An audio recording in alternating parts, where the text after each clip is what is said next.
Assalamualaikum warahmatullahi wabarakatuh dan selamat sejahtera bertemu saya Cikgu Umaira. Pada hari ini kita akan ulang kaji bagi matematik SPM untuk tajuk rangkaian dalam teori graf iaitu tajuk tingkatan 4. Sekarang kita akan lihat contoh soalan kertas 1 iaitu soalan aneka pilihan.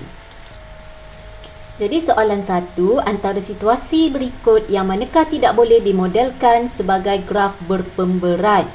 Jadi A, masa penerbangan dari satu lokasi ke lokasi yang lain, jadi pemberatnya adalah masa. B, aliran lalu lintas di persimpangan. C, jarak antara tempat pelancong di sebuah bandar. Dan D, carta organisasi pentadbiran. Jadi yang tiada pemberat di sini adalah D, iaitu carta organisasi pentadbiran sekolah. Soalan 2, antara berikut yang manakah ialah graf mudah? Jadi kita ingat kembali apa itu graf mudah. Jadi graf mudah adalah graf yang tidak mengandungi gelong atau berbilang tepi. Bilangan darjahnya adalah 2 kali bilangan tepi. Jadi kalau kita lihat di sini, B ada gelong, C dan D adalah berbilang tepi. Jadi bermakna graf mudah di sini adalah A. Untuk soalan 3, rajah 3 menunjukkan suatu graf. Hitung bilangan darjah. Seperti yang kita sedia maklum, jumlah bilangan darjah bagi suatu graf adalah bersamaan dengan 2 kali bilangan tepinya. Jadi kita akan kira bilangan tepi bagi graf dalam rajah 3. 1, 2, 3, 4, 5. Okey, 5 dari sini ke sini. Okey, 6 sini ke sini. Dan kita ada gelong di sini, 7. Jadi kita ada 2 tepi, bermakna bilangan darjahnya adalah 2 darab 7 iaitu 14. Jadi menurut pilihan jawapan di sini, jawapannya adalah C. Soalan 4, rajah 4 menunjukkan suatu graf. Antara berikut yang manakah bukan subgraf untuk graf itu? Jadi jika kita ingat kembali, subgraf merupakan sebahagian atau keseluruhan suatu graf yang dilukis semula tanpa mengubah kedudukan asal bucu dan tepi.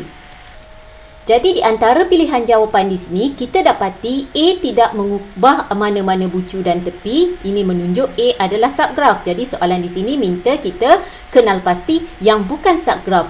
Jadi B juga adalah sebahagian daripada graf rajah 4. Begitu juga dengan C. Tetapi D terdapat pertambahan tepi daripada titik E kepada titik C. Ini menunjukkan D adalah bukan subgraf bagi rajah 4. Jadi kalau kita lihat pula soalan 5, cari laluan yang paling optimum bagi laluan dari A ke D. Jadi daripada A kepada titik D. Kita tengok pilihan jawapan A iaitu A kepada B 5 km di sini, diikuti B kepada C 2 km dan C kepada D 6 km. Jadi jumlahnya di sini adalah 13 km. Untuk laluan pilihan B pula, dari A kepada B 5 km, B kepada D. Jadi kalau kita lihat B kepada D, laluannya masih lagi 2 tambah 6. Jadi 2 tambah 6 iaitu 13 kilometer juga.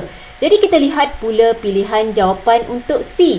Jadi untuk C, A kepada C, jadi laluan A kepada C 3 km, kemudian C kepada D 6 km. Jumlahnya adalah 9 km. Dan kita juga ada laluan terus daripada A kepada D. Kita lihat anak panah ini, jaraknya adalah 12 km. Jadi yang manakah paling optimum? Sudah pasti yang memberi jarak yang paling cepat ataupun paling dekat. Jadi jawapannya adalah C iaitu 9 km. Seterusnya kita akan bincang pula soalan kertas 2 yang melibatkan bahagian A. Soalan kertas 2, soalan 1 bahagian A, rajah 1 menunjukkan sebuah graf, nyatakan bilangan bucu, tepi dan darjah bagi graf tersebut. Jadi kita cari bilangan bucu dulu. Saya namakan bucu yang pertama, bucu 1, bucu 2, bucu 3, bucu 4 dan bucu 5. Menunjukkan ada 5 bucu. Seterusnya bilangan tepi. Jadi kita ada tepi untuk yang pertama iaitu menghubungkan bucu 1 kepada bucu 2. Jadi kita ada tepi yang pertama, tepi yang kedua. Daripada bucu 2 kepada bucu 3, kita ada tepi kedua. Ataupun lebih mudah kalau kita label seperti ini ya. Jadi cikgu tunjukkan. Okey, mungkin lebih mudah dan lebih cepat kalau kita labelkan seperti ini, iaitu tepi 1, tepi 2, I2, tepi 3, I3, tepi yang keempat, I4, tepi yang kelima, I5, tepi yang keenam, I6, tepi yang ke-7, I7 dan tepi yang ke-8, I8. Jadi kita ada 8 tepi di sini. Seterusnya bilangan darjah seperti mana yang kita sedia maklum, jumlah darjah bagi setiap bucu adalah 2 kali bilangan tepinya. Jadi bilangan tepi di sini adalah 8, 2 darab 8 adalah bersamaan dengan 16. Seterusnya kita akan lihat pula dari segi permarkahan. Jadi kalau kita lihat markahnya di sini adalah 3, menunjukkan jawapan yang betul untuk bucu 1 markah, tepi 1 markah dan jawapan yang betul untuk darjah juga 1 markah. Jadi kita selesai membincangkan soalan 1. Seterusnya untuk bahagian A soalan kedua, Rajah 2 menunjukkan sebuah rangkaian graf. A. Lukiskan 2 pokok pada ruang jawapan 1 dan 2. B. Lukis 2 subgraf pada ruang jawapan 3 dan 4. Jadi kita sedia maklum pokok adalah suatu subgraf yang akan menghubungkan semua titik dengan satu tepi. Bermaksud tiada berbilang tepi di sini. Jadi kita akan lihat jawapan untuk pokok. Jadi ini adalah pokok yang dicadangkan, iaitu U kepada P. Kalau kita lihat, setiap titik atau setiap bucu hanya dihubungkan dengan setiap bucu mestilah dihubung kait. Jadi semua bucu perlu ada dan perlu dihubung kait. Jadi itu adalah pokok. Jadi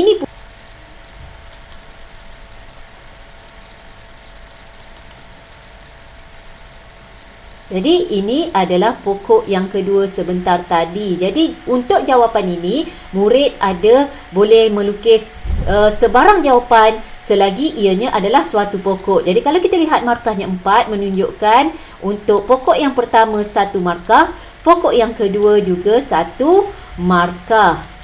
Seterusnya soalan B tadi, lukis 2 subgraf pada ruang jawapan. Jadi seperti soalan tadi, kita tahu subgraf adalah sebahagian daripada graf di mana kita tidak mengubah tepi dan bucunya. Jadi kita akan lukis subgraf sekarang. Jadi ini adalah jawapan cadangan saya, iaitu subgraf yang pertama melibatkan bucu P kepada Q, Q kepada T, T kepada U. Jadi kita tidak mengubah graf pada rajah 2 tetapi kita mengambil sebahagian. Jadi itu adalah subgraf.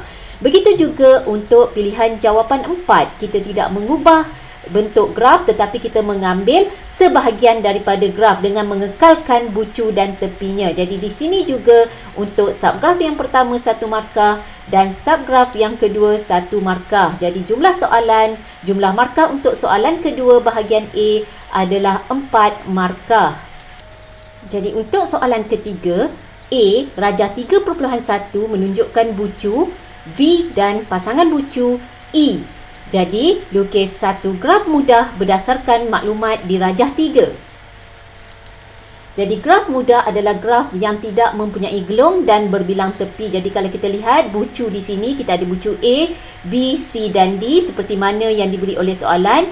Dan kita ada bucu A bertepi yang menghubungkan bucu A kepada B, A kepada C, juga B kepada C dan B kepada D di sini. Jadi kita telah menjawab soalan untuk 3A. Walau bagaimanapun, sebarang jawapan selagi ianya munasabah boleh diterima. Jadi kalau kita lihat markahnya di sini adalah 2. Jadi jawapannya betul akan membawa 2 markah. Jadi untuk soalan B, rajah 3.2 menunjukkan 1 graf. Lukis 2 subgraf bagi graf di rajah 3.2. Jadi kita sedia maklum subgraf adalah sebahagian daripada graf dengan kita tidak mengubah mana-mana bucu atau tepi. Jadi cadangan subgraf di sini iaitu daripada bucu kita ambil yang di sebelah kanan ya, iaitu I1 menghubungkan titik A kepada B dan I2 B kepada C.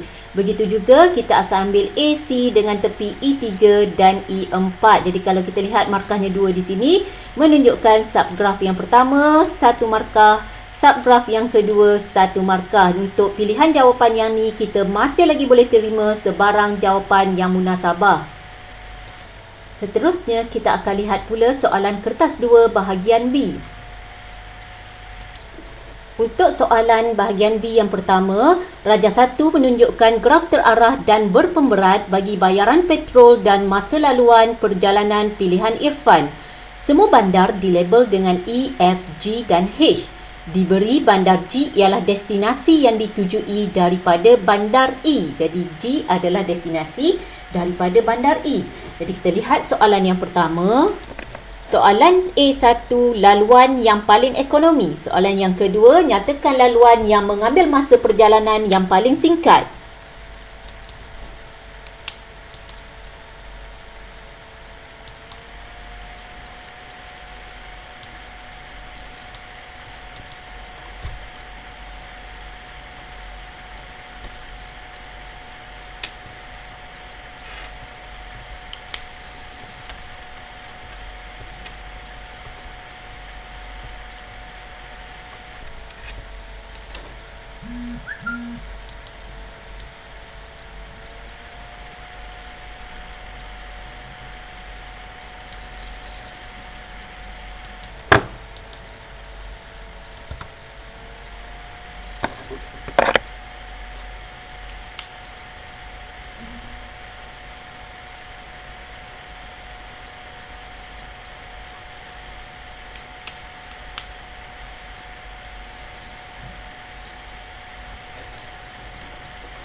Okey, kos yang optimum dekat sini adalah kos yang paling tinggi. Jadi kalau kita lihat, dengan jika Irfan perlu ke destinasi dengan kos optimum, maka laluan yang dicadangkan kepada Irfan, laluan yang dicadangkan adalah E kepada H kepada G, iaitu kalau kita lihat laluan E kepada H, kosnya adalah sebanyak 100. Okey, kita tukar dulu color pen supaya tidak keliru. Okey, kos untuk E kepada H, kosnya adalah 135 dan H kepada G adalah 175.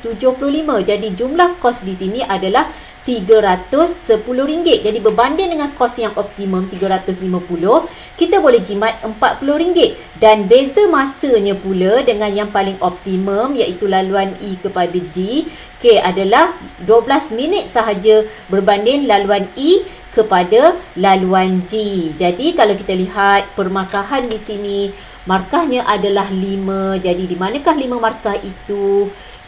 Untuk nyatakan laluan E, H kepada G di situ adalah 2 markah dan jimat RM40 satu markah, dan dari segi masa satu markah dibandingkan dengan laluan E, G satu markah. Jadi jumlah markah untuk B adalah sebanyak 5 markah. Jadi untuk bahagian B soalan 2, kalau kita lihat di sini soalannya, Rajah 2 menunjukkan 6 lokasi yang terdapat di Taman Suria. Setiap pemberat mewakili jarak dalam meter. Jadi ini adalah Rajah 2. Diberi bahawa jarak di antara klinik dengan padang ialah 3 kali jarak di antara sekolah dengan padang. Jadi klinik dan padang 3 kali jarak sekolah dengan padang. Jadi kita tak tahu jaraknya. Jadi kita anggap jarak padang dan sekolah sebagai X. Bermaksud jarak klinik ke padang adalah 3 kali ganda daripada X.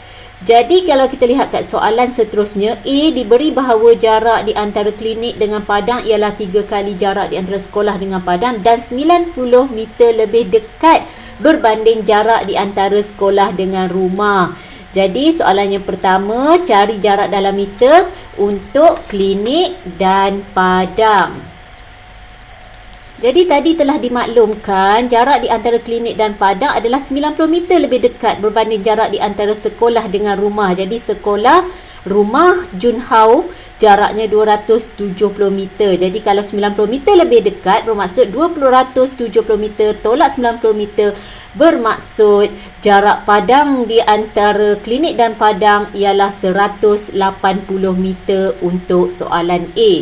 Soalan B, jarak di antara padang dan sekolah. Jadi kita tahu padang dan sekolah jaraknya adalah 1/3 daripada jarak klinik dan padang. Jadi kalau kita dah dapat jarak di antara klinik dan padang tadi 180, bahagi 3 jarak di antara padang dan sekolah adalah 60 meter. Jadi perlu ingat ya, kita perlu letakkan unit untuk setiap jawapan kita.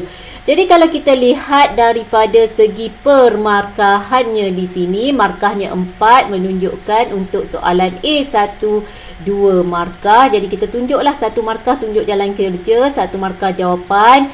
Okey, satu markah 180 bahagi 3, 100 markah lagi untuk jawapan akhir. Soalan B, Junhao ingin pergi ke rumah Rashid untuk menyiapkan tugasan. Jadi soalan B1, lukis satu graf terarah untuk mewakili jarak terpendek dari rumah Junhao ke rumah Rashid.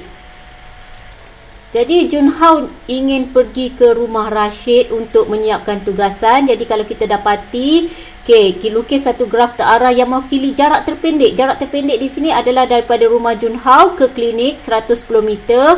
Klinik ke padang 180 meter dan padang ke rumah Rashid 140 meter. Jadi kita dah lukis satu graf terarah.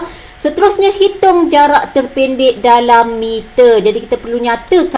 Jadi jaraknya di sini kita tulis semula 110 tambah 180 meter tambah 140 meter. Kesemuanya adalah 430 meter.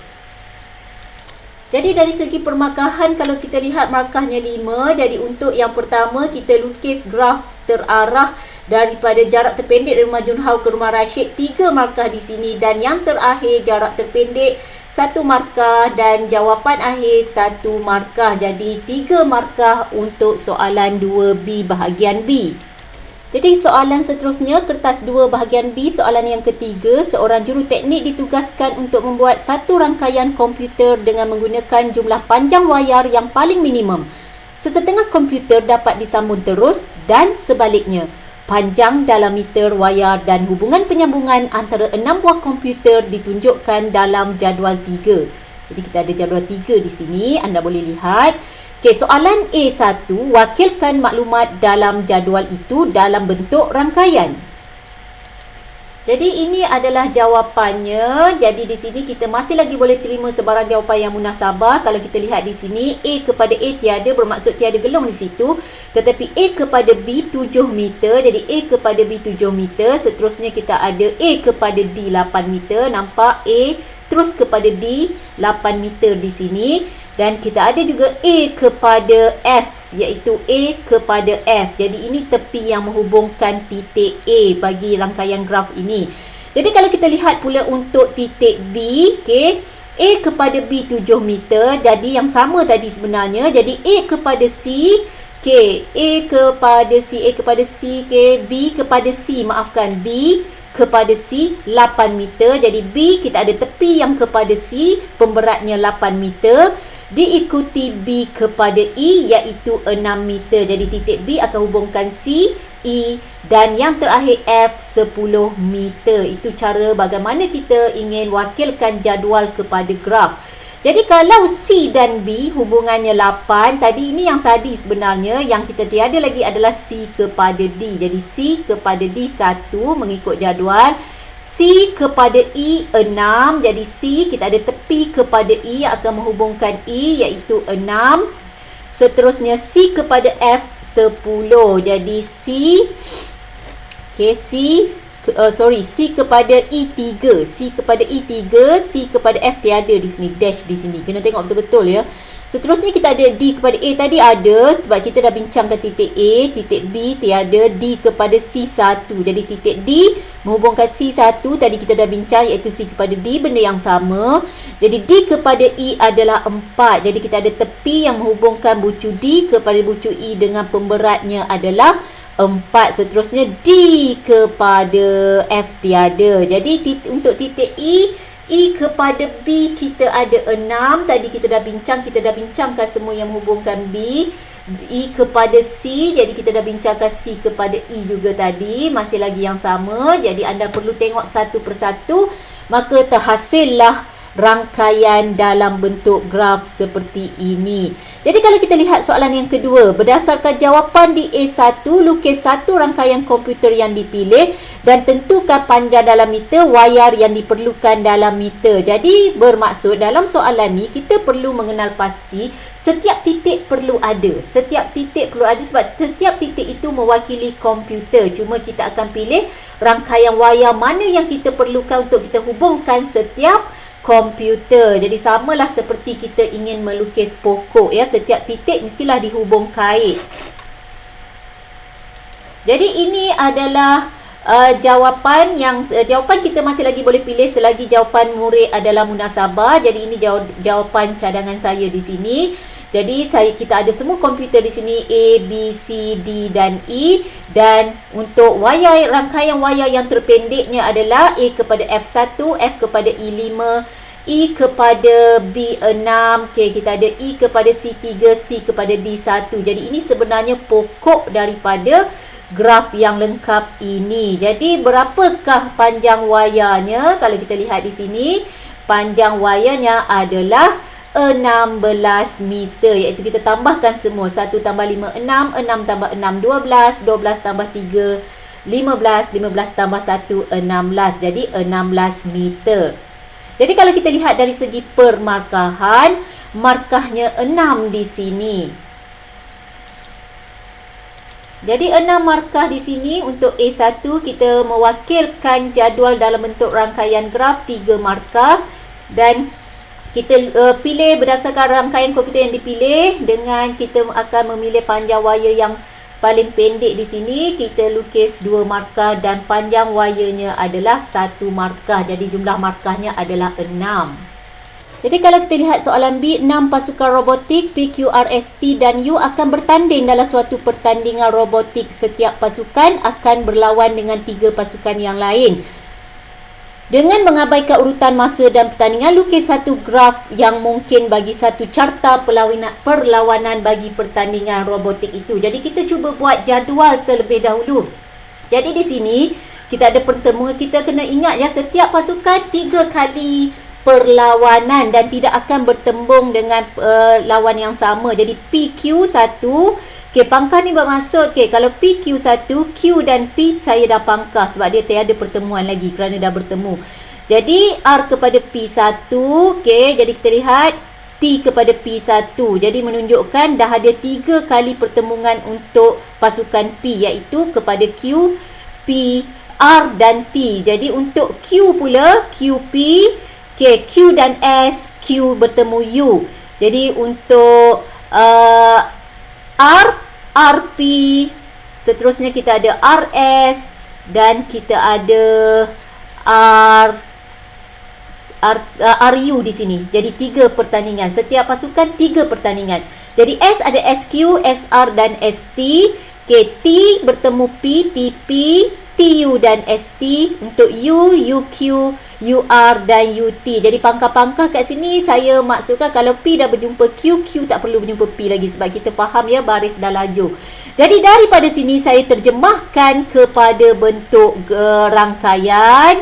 Jadi inilah rangkaian yang menunjukkan P akan bertemu dengan Q, akan bertemu dengan T, P juga akan bertemu dengan.